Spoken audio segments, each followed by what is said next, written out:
What's up, everyone? My name is Spencer, this is Jackson, and this is Sean, and welcome to Season 2 of The Spectrum Show, ladies and gentlemen. That's right, folks. We are officially in a new era of The Spectrum Show, and we are so excited for what's to come this season, filled with many exciting guests, tons of massive surprises, and most importantly, more reviews than ever before. That's right, Spencer. We're all excited to take you along with this new part of our journey, because this season is quite literally bigger in every sense of the word, as Spencer was already alluding to. So with that being said, to kick off Season 2 properly, we've got not one, but two reviews today for a couple of shows that just finished their recent seasons. Yeah. From Marvel and DC. And specifically, we're going to have our first DC review and be reviewing Marvel Animation's third and final season of the Disney Plus series What If, and DC Studios' first entry in the rebooted DCU from James Gunn, Creature Commandos. And also, considering this is a Season 2 kickoff, we're going to take some time to do goal setting because we didn't hit our goals during Season 1, unfortunately. Yeah, so on that note, we're going to take a quick break, and when we come back, we're going to start off our first Spectrum of Opinions of the season. Stay tuned. The Spectrum Show will be right back. Welcome back, everyone. We are the cast of The Spectrum Show, and it is time for our first Spectrum of Opinions discussion for Season 2. For this first discussion, we will be reviewing the third and final season of the Marvel Disney Plus series, What If? So, Jackson, what are your Spectrum of Opinions on this third and final season, let alone the whole series at this point? Well, this is the only season of it I've actually watched. I only saw the first two seasons through osmosis, and essentially signed up for this review because Sean picked Creature Commandos first. Yep, he did. Anyways, my overall opinion on What If Season 3 is I was kind of going into this expecting to hate it a lot more than I did. The first two episodes really didn't help my suspicions about that, but after those episodes, like as soon as we hit the Red Guardian episode, the series kind of kicks into gear and is a pretty entertaining anthology. Yeah, so I had a good time with it. Yeah, I actually had a good time with the whole series, not gonna lie. Yeah. That might be one of the hot takes. I just really don't like the first two episodes. Me and Sean watched them together, full disclosure, and I will be saying some of the things he's mentioned about it because just for the sake of this conversation. Our main issue with the first episode is that it entirely hinges on a relationship between Sam Wilson and Bruce Banner that is pretty much entirely in montage, so it's hard to really care about it. I mean, to an extent, there is some dialogue, but like, I feel like it could have been expanded more. But I actually really enjoyed the first two episodes as much as the rest of them. Actually, we also think the mechas look kind of dumb. I mean, then again, the animation styles doesn't help that. Yeah, it really doesn't suit the animation style. Really doesn't suit mecha combat. And it also doesn't help that the final combined mecha is one of the worst combined mechas I've seen in anything. Well, I don't watch many Power Rangers-esque shows, so I can't really say. Yeah, that. like compared to like something like a standard Super Sentai or Power Rangers mech, it's very, very. It's very Marvel-fied. It's in the worst sense of the word, you could say. Yeah, but honestly, I will say the one thing I did really like about that episode is that it brought a lot of Phase 4 characters into the mix, like Shang-Chi, Moon Knight. I think there was we hadn't seen them in a while. I understand the point of that, but also I feel like the rest of the series does that well in a different way. But at the same time, they aren't really the episode has a neat Avengers lineup, but doesn't take advantage of it in any way. Like Moon Knight, Shang-Chi, and Red Guardian are on screen for like 5 seconds each. Yeah, but I think they should have definitely had more screen time, and I did, but it was nice to see them after so long. Sean would disagree on Moon Knight, but we can talk about that another time. Yeah. Anyways, episode 2, this one we didn't like for entirely different reasons. Oh boy. It's about you mind if I take this one? Yeah, sure. You start. So basically, it's what if Agatha was a Hollywood actress and you acted alongside Kumail Nanjiani's character Kingo from Eternals, but it was interesting, but it was just ape all over the place, I think. Yeah, I'm glad we agree on that. This episode actually exemplifies something really notable about What If, and like at least some of not all the episodes in the season, but a lot of what the MCU episodes of What If have kind of been. A lot of the idea of a What If is one small change cascading into a bunch of bigger changes. Whereas it feels like to make these what if plots work, sometimes they just implement a bunch of changes at once and insist it's only one change. I mean, I guess you could say that, but like the Agatha thing tied alongside Howard Stark going into film and going more into film, which was something apparently set up in Agent Carter I didn't know about.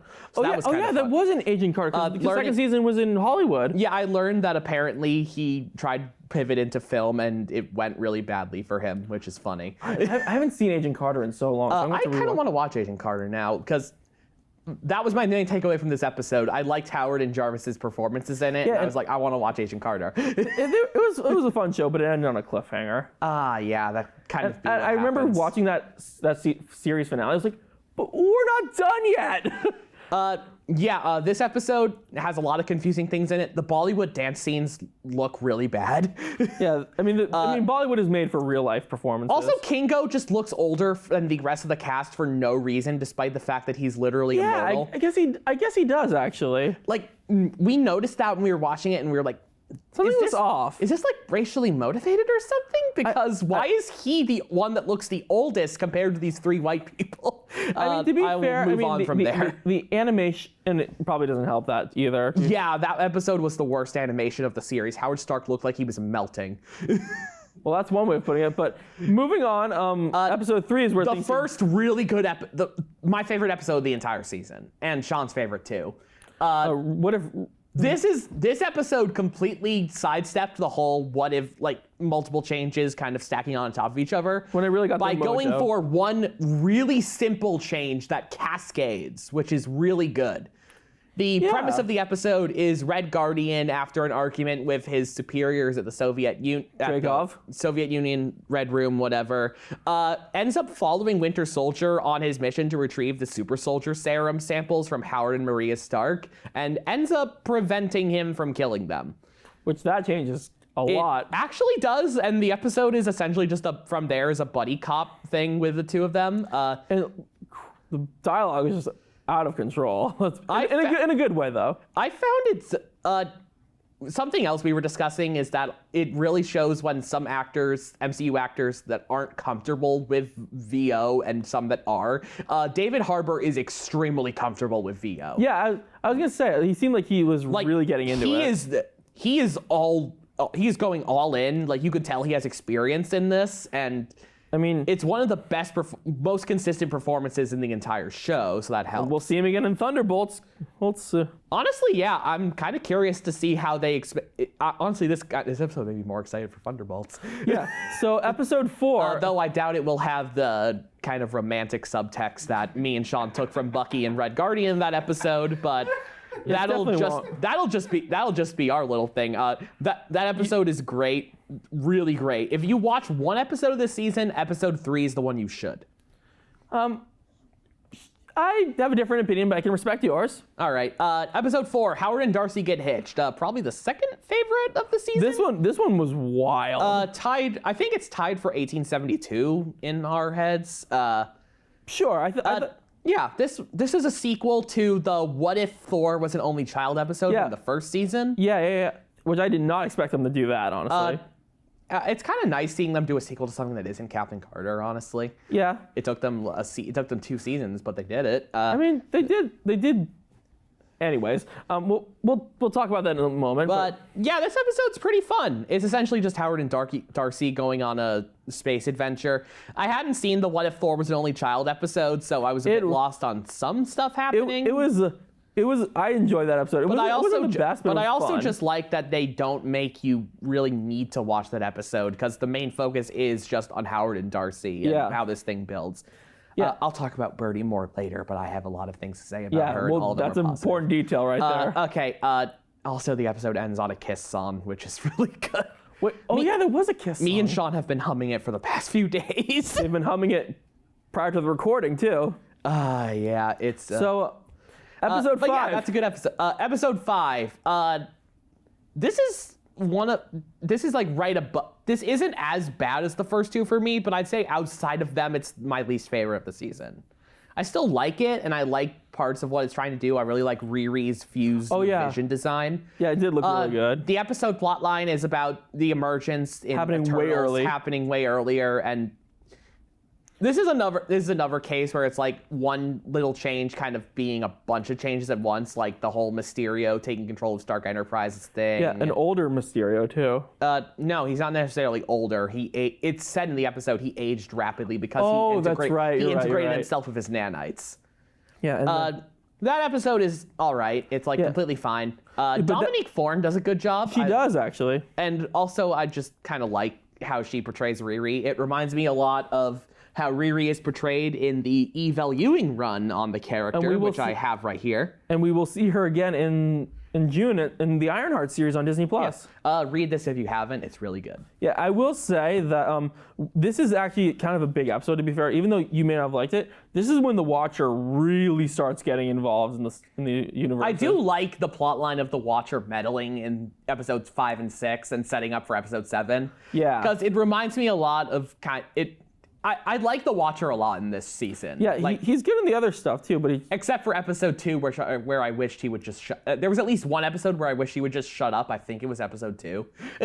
I don't remember. I don't know what you're talking about. All anyway, right. But episode 6. Another highlight of the series, 1872, which focuses on. I like how this episode starts with them just going, we know this requires so many changes to set up, so we're just gonna not even pretend this is a what if question. This is just gonna be, we want to do something in like a kind of notable not Marvel what if, but more Elseworld. like what the hell. To quote the Watcher, of course. Yeah, like 1602 than they did last season. Anyway, but this was a fun episode. This was a good one. It was Shang-Chi and Kate Bishop teaming up to take down the.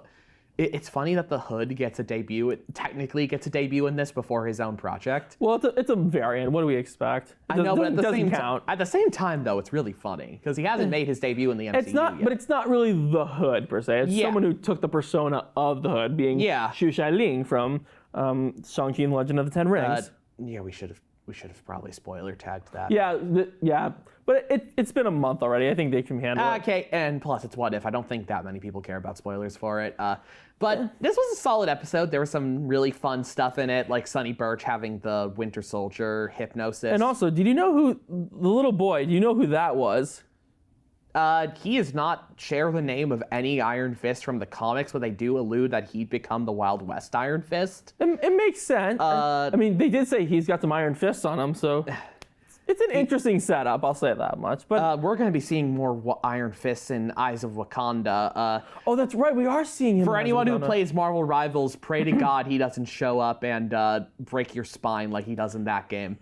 I mean, hopefully it's one of the more famous Iron Fists. I'm thinking they say it's across history, so my big predictions are we're going to see Fan Fei. We're going to see Orson Randall, who is already in the Iron Fist Netflix show. We're probably going to see him again. Oh, yeah, because he's like a notable past Iron Fist. And if they do something in the present, we're probably going to see Lin Lie. I mean, do you think we'll ever get to see Danny? I mean, that's probably in Daredevil, I would think. We're never seeing MCU Danny Rand again. unless they recast, of course. No, they're not. I just considering how much not even just from the fact that Iron Fist was the biggest bomb of the Netflix Defenders stuff. The fact that just it seems like everyone has kind of accepted Lin Lie Iron Fist through stuff like through Marvel Rivals right now, who is for anyone who doesn't know, Lin Lie was a comics character called the Swordmaster, who was originally created as part of a project between Marvel and Chinese creators, who made him an Arrow, and then he became the Iron Fist in the comics shortly afterwards. Oh yeah. I don't know. Yeah, he's playable in Marvel Rivals right now. He's pretty cool. Yeah. Okay, but yeah. But to be fair, the Defender saga is technically canon now. To be fair. Yeah, and we're only ever gonna see Daredevil, Punisher, and maybe Jessica Jones from it. Anyway, we got to quickly. Yeah, keep going. Okay, finale time. Finale time. It's literally a two-part finale. Two-part finale. I appreciate Birdie being played by the main actress from But I'm a Cheerleader. I still need to watch that movie. Is that? I didn't know that actually. Yeah, But I'm a Cheerleader is a notable late 90s. Sorry. We got to do this quickly. I'll explain it another time. Okay. So, this is an Exiles episode. Yes, they technically are the Exiles now. These were fun, but Sean groaned really hard when they played the X-Men 97 theme again. Yeah, because Storm is in it. That was not a spoiler because it's in the trailer. Oh man, why do they keep using that theme for every mutant character? Oh my god. They didn't use them for Namor. They didn't use it for Namor, but I feel like that's partially because Ryan Coogler has restraint.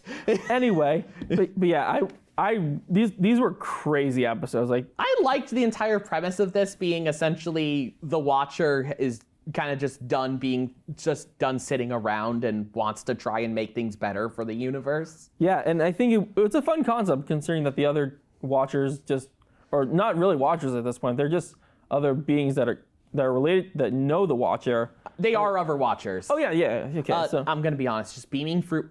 If anyone's seen Gravity Falls and remembers the baby fights joke from it, that was just beaming through my head in the last bit where it was the Watchers fighting, and I was like, they just look like giant babies.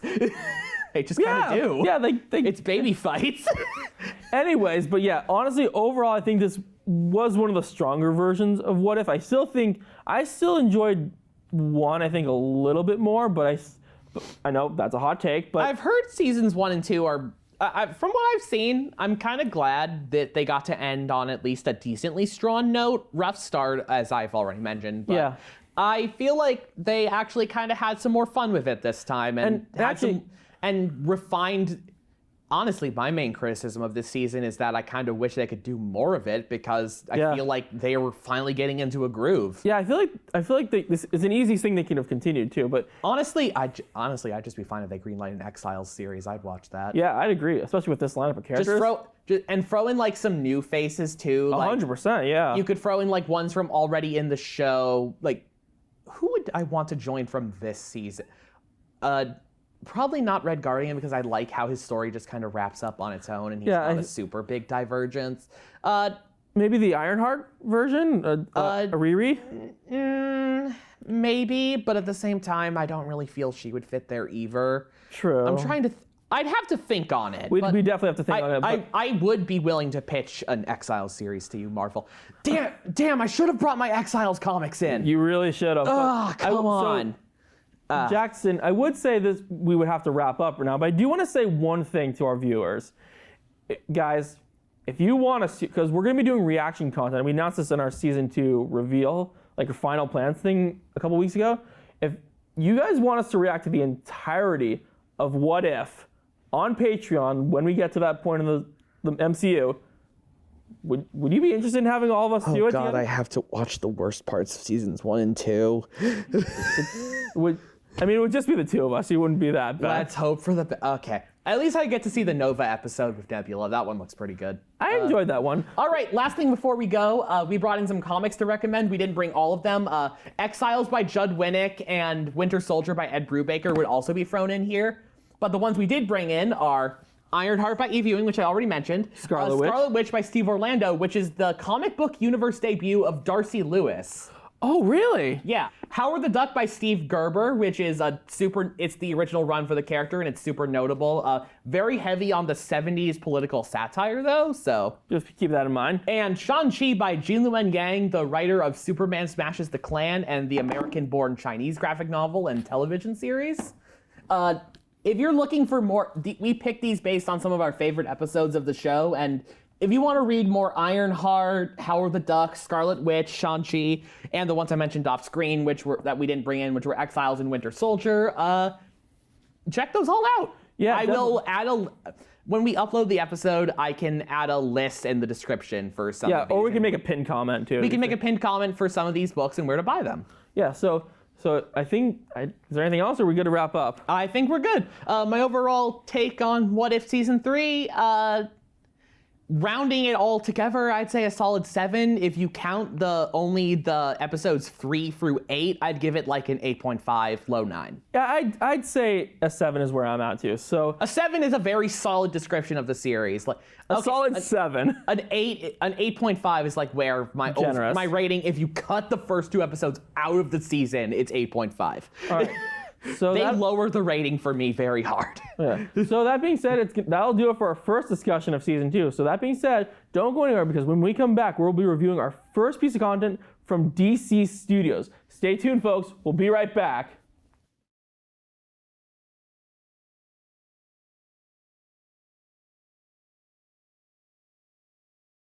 Welcome back, everyone. We're the cast of The Spectrum Show, and it's time for our next Spectrum of Opinions discussion. This time we'll be reviewing the first entry in James Gunn's DC Universe, Creature Commandos. Okay, so Spencer, what's your Spectrum of Opinions on this? Honestly, this is gonna be another hot take in this episode. I wasn't crazy about this show. Well, I mean, I like it, actually. I think it's I like it fine. It's very well made, and it's very TVMA. You know, it's not a bad show. It's definitely not bad. I just didn't enjoy it as much as I wanted to. Yeah, no, here's the phrase I use, and Jackson told me to use it because he thought it was very apt from what he'd been hearing about it. Creature Commandos kind of feels like James Gunn autopilot. James Gunn is good at making movies. James Gunn is good at making TV shows. I like James Gunn. I like Guardians. I like Peacemaker. I like the Suicide Squad. I gotta watch some of his Trauma stuff sometime. Yeah.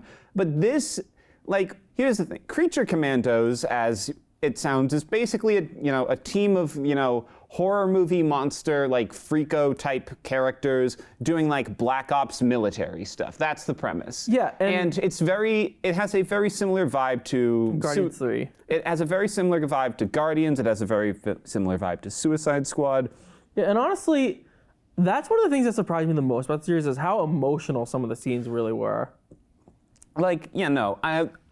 The characters aren't bad. They're not by any stretch. Yeah, no, you feel for them. They have, sympathetic. They have good personalities. They're performed well by actors who clearly, really know how to do good voice work and work within the, voiceover process. Absolutely, and I think we'll hopefully see some of these characters in live action. Apparently Frank Grillo's Rick Flag will be appearing in Superman this coming summer. Yep, we'll be reviewing that as well. And I'm glad to hear that because, I liked him. He does a good job in this. Yeah, I thought Frank Grillo had the best performance in the whole thing. I got to rep my guy, G.I. Robot. I think... Oh, yeah, Sean Gunn, right? Yeah, Sean Gunn. He did a good job, too. Who also does all, the grunts for Weasel.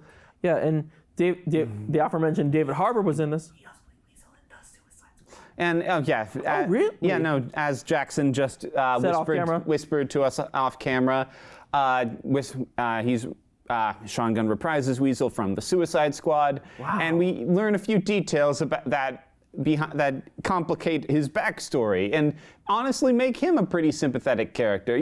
There's some good stuff here, but the problem is okay, for one thing, this is actually, all the episodes are a fairly lean 22 minutes, and there's only 7 of them. Yeah, as opposed to the Disney stuff where it's 6, 8, or 10. And they're all beholden to a very specific structure where pretty much every episode is intersperses flashbacks with each team member into the main plot. And I really don't think this was a great idea. I kind of agree with you on that. Because it means that every episode is fighting with a B plot that is about past events, when really some of these probably could have been cut down and made much leaner.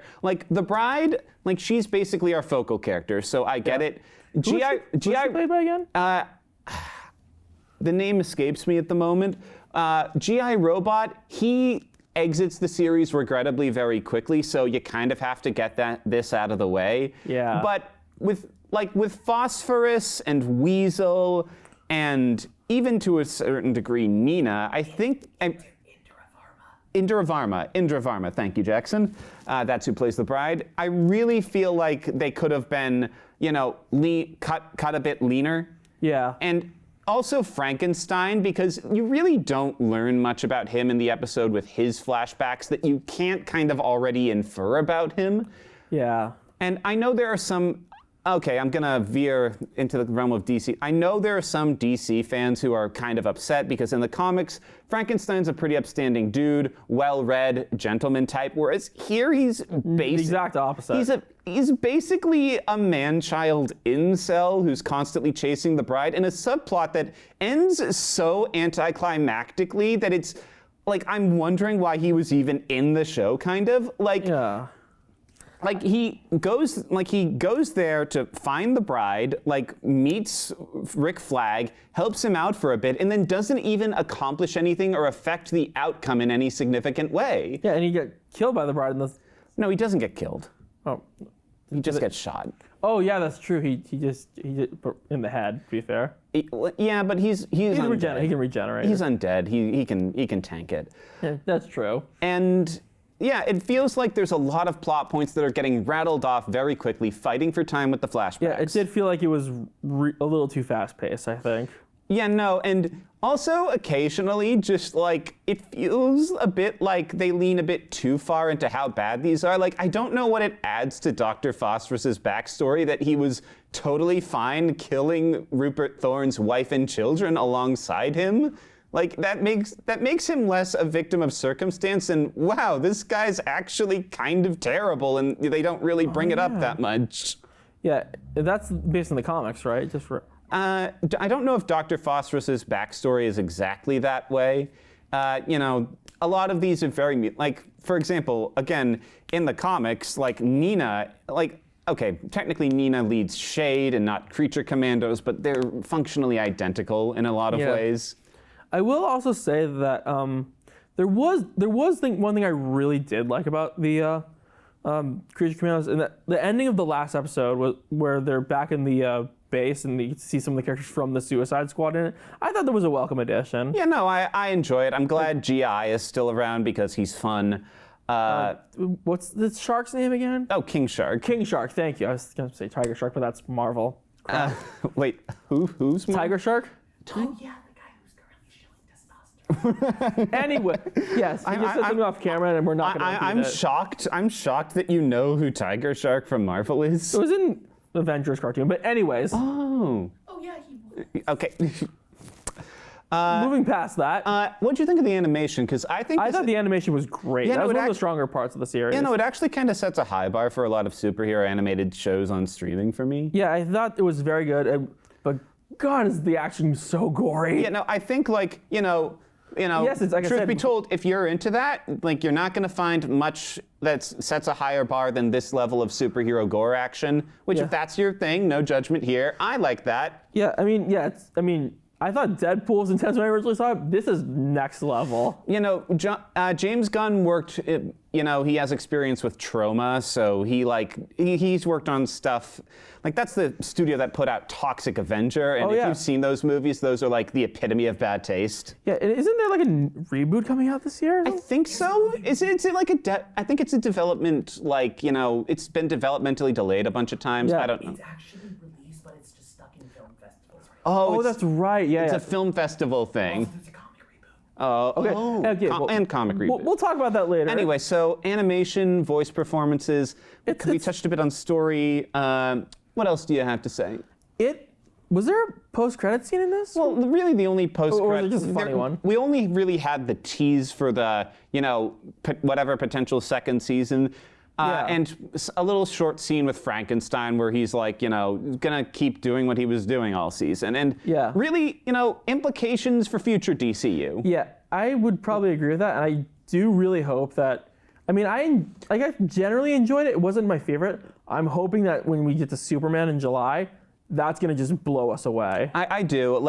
I hope that when watching it, it would maybe be elucidated to me why this specifically was the first project, other than just we might have had it in the production pipeline back before the DCU was a thing, and we wanted to keep the course. Yeah, and I think they even said that everything prior to Creature Commandos is not canon, but everything after Creature Commandos on it is canon going forward. James Gunn has described the Suicide Squad, which is clearly still canon to this, as more an imperfect memory. Those are his words. Yeah, I do remember him saying that, but honestly, I think that I don't know. It's probably just that and Peacemaker season 1 are the only things that are canon at this point. 2016 came back 2024. Jackson. Yeah, Jackson's. This is our review, Jackson. Yeah, Come Jackson's on. It's so interrupting off camera, and I'm kind of getting crazed by it. But yeah, honestly, I think this series was very well made. I just feels like a weird thing to start. I feel like it's a bit thematically confused also because they keep going back on, is it okay to do foreign political assassinations in the name of U.S. security? Mm-hmm. Is it a bad thing? It doesn't really have a very strong political stance in the way that Peacemaker or the Suicide Squad did. Yeah. It doesn't, and like it does have like a neat theming with, you know, the dehumanization of these people as they're conscripted, which was actually a feature of the original Creature Commandos. Oh, I just remembered, there were two things we totally left out, actually. What?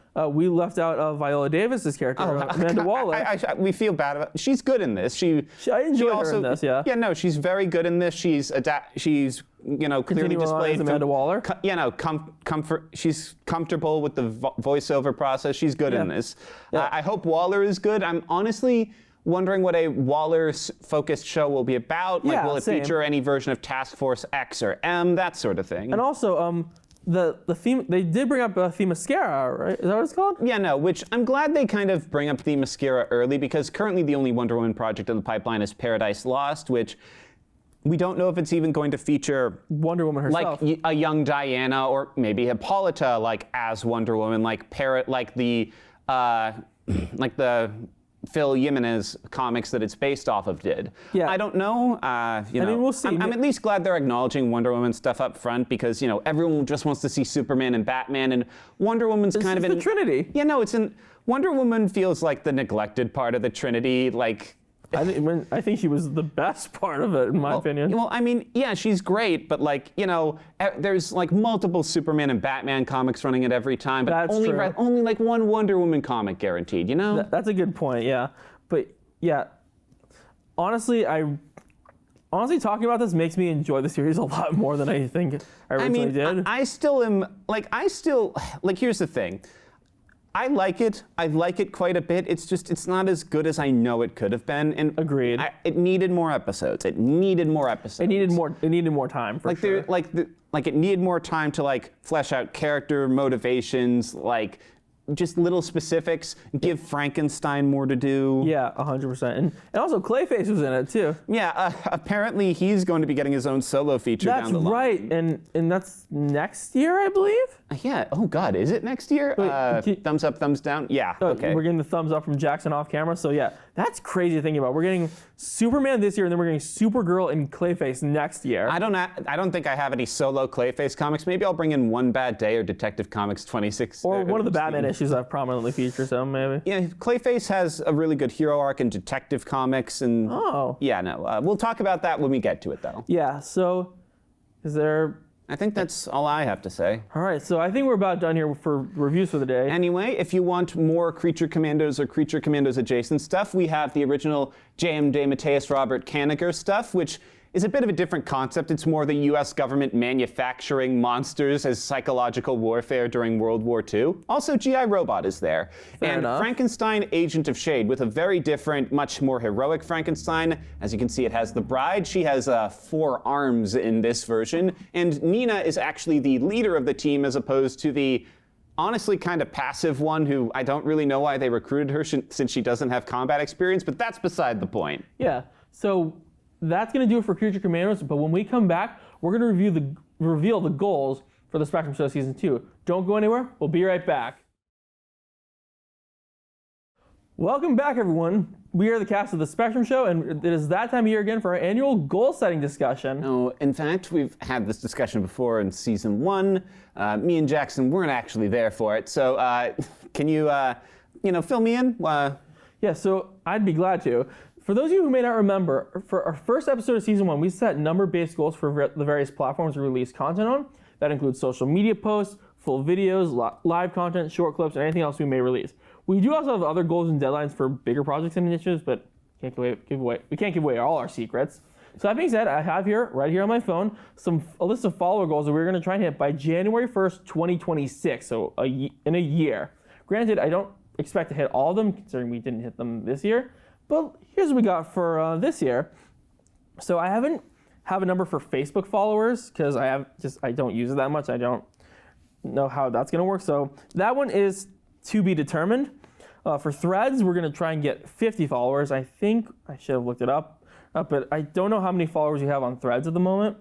And for Instagram, we're going to try and get 150 because we're actually pretty close to 100 at the moment. So we got pretty close. Snapchat, we're going to try and aim for 50. BlueSky, we're going to try and aim for 50 when that comes out. YouTube, we're going to try and aim for 125 to 150 because we're currently at 75 at the moment on YouTube. Twitch, we're going to try and aim for 50 followers. And Patreon, we're gonna try and get 25 patrons because we only have 3 at the moment. So how are we feeling about these numbers?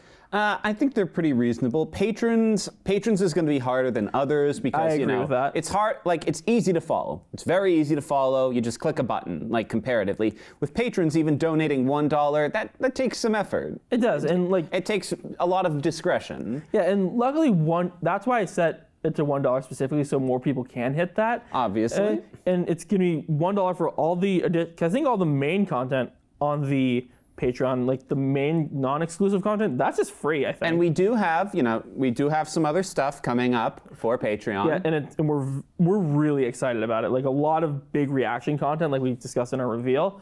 But like, and if you guys have any recommendations on what you think we should do for Patreon, like exclusively, let us know in the comments. We would love to take some ideas. Well, we have some ideas. We're trying to spread it out amongst our close contacts, and Yeah, and though for Jackson and Sean's case, keep it clean, okay? Because I know you guys have some questionable things you might want to recommend to us. What questionable things? Just some weird videos on the internet. Yeah, not inappropriate stuff, but like It's just some Sonic fan dubs. yeah, but you guys can watch that. You guys. I know they're a bit raunchy, but they're not like really pushing the envelope that much. Oh my god! But if I do that, you guys have to watch the Adrenaline Dubs stuff with me. It's actually pretty good actually. I should reid the IDW. I picked up that Humble Bundle recently. Yeah, I tried to. I couldn't download it. Oh really? It wouldn't. What, did you pay for it? I did not. I don't think I did. It just wouldn't let me download it.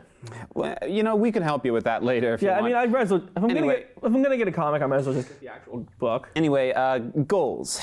Yeah. So I think these are pretty reasonable. I mean, if think we're they're able to surpass these, that would be amazing. I don't see that happening. Yeah, no. At our of the game. level currently, any growth is going to be exponential growth. Yeah, absolutely. And that's why we specifically tell you guys to share the videos with your family and friends, because the more eyes on us, the more stuff we can do. We do need it, and we're very thankful. We're very thankful. 100%. We are 100%. It's you guys making the world go round for us. Yeah, and we hopefully will have some more announcements regarding the content and like some plans we have for future things in April, because that's the time of the 2-year anniversary, as you guys know. We're floating a lot of ideas around for like new segments and stuff. Yeah, new segments, maybe some in-person stuff? Question mark. I mean, hopefully we can get some ideas floating, and we really want to hear a lot of ideas from you guys. You have any ideas for like cool events we could do for the fans? Maybe some collabs you want to see us do? Like we're totally open to any suggestion, because is there anything we're missing from a channel perspective that you guys want us to do? Because we're wanting to do season 2 like crazy awesome. So don't be afraid to throw out some crazy ideas to us below, because we have some really cool ideas, but I think it's going to take time to get them to their true potential, of course. So, okay. Is that all? I think we're good. All right. So that being said, those are the goals for the 2025 season of The Spectrum Show. And when we come back, we're going to wrap up the show and call it a day. Don't go anywhere. We'll be right back. Well, guys, I think this second season also an absolute flying start. What do you say? We couldn't agree more, Spencer. So that being said, we hope you guys enjoyed this episode as much as we had making it. If you did, feel free to leave a like, a friendly comment, to share this video with your family and friends, and subscribe to our YouTube channel with notifications on so you don't miss any of the content we put out. Make sure to follow us on Facebook, Threads, Instagram, Snapchat, and Twitch. Join our Discord server, become a Spectrum Show patron just for $1 a month, and you can get access to exclusive content you can't get anywhere else. And keep an eye for our upcoming BlueSky account, which will be arriving this spring. Also, before we go, I do have a little surprise for you all. We're actually planning to update all of our YouTube thumbnails for the main episodes over the course of the next few months. So keep your eyes peeled, as the look of these shows may be changing as time goes on with the season. So with that out of the way, thank you all so much for watching, and until our next episode, good night, everybody.